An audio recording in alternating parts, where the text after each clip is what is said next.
आंब्याच्या सीझनमध्ये अक्षय तृतीयेनिमित्त हापूस आंब्याचा आमरस, आम्रखंड आणि मँगो आईस्क्रीमची रेसिपी आज आपण पाहणार आहोत. नमस्कार, मी वर्षा. VM's किचनमध्ये तुमचे स्वागत आहे. चला तर वळूयात कृतीकडे.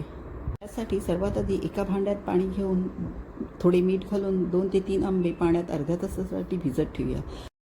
म्हणजे मग त्यावरची माती आणि चीक निघून जाईल आणि उष्णताही कमी होईल. आता हे धुतलेले आंबे परत स्वच्छ धुवून घेऊन त्यांचे अशा प्रकारे तुकडे करून घेऊयात.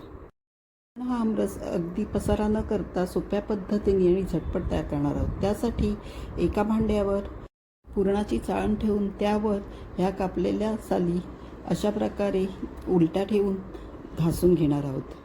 बघा, कुठल्याही गुठळ्या न राहता किती छान आमरस तयार आहे. यात 1 चमचा वेलची पावडर आणि 4 चमचे पिठी साखर घालूयात आणि मग विस्कच्या साहाय्याने अगदी छान जीव करून घेऊयात.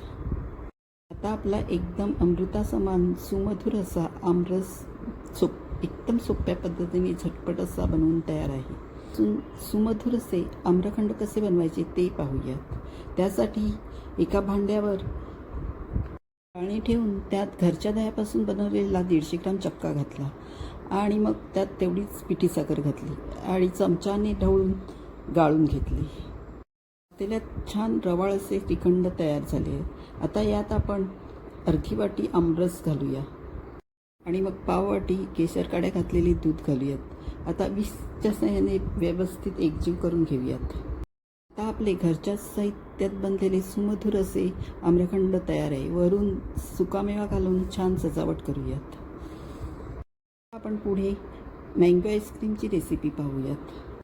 त्यासाठी एका पातेल्यात 2 वाट्या म्हशीचे दूध घेऊन त्यात पाव वाटी साखर घालून उकळून घेतले आणि मग त्यात 4 चमचे थंड दुधात 2 चमचे कॉर्नफ्लॉवर घालून केलेली पेस्ट हळूहळू घालून परत दाट होईस्तोवर उकळून घेतले. हे थंड करून मिक्सरच्या भांड्यात काढून घेतले. आता यात घालण्यासाठी 2 आंब्यांचा गर आंबे कापून सालींना असे चौकोनी काप देऊन काढून घेतला आणि त्यातले काही चौकोनी तुकडे आईस्क्रीममध्ये घालण्यासाठी ठेवले. मिक्सरच्या भांड्यात थंड झालेले दुधाचे मिश्रण, 1 वाटी फ्रेश क्रीम आणि 2 वाट्या आंब्याचा गर घातला आणि छान मिक्सरला फिरवून घेतले. हे मिश्रण हवाबंद डब्यात ओतले आणि त्यावर आंब्याच्या फोडी टाकल्या आणि झाकण बंद करून घेतले आणि उरलेले मिश्रण मोल्डमध्ये घालून घेतले. असे स्टिक्स लहान मुलांना खूप आवडतात. नंतर डबा आणि मोल्ड रात्रभर डीप फ्रीझरमध्ये ठेवला आणि सकाळी बाहेर काढला. अगदी छान असे क्रीमी आईस्क्रीम तयार झाले होते. चवही खूप छान होती. व्हिडिओ आवडला तर या प्लेलिस्टवर क्लिक करून चॅनलला नक्की लाईक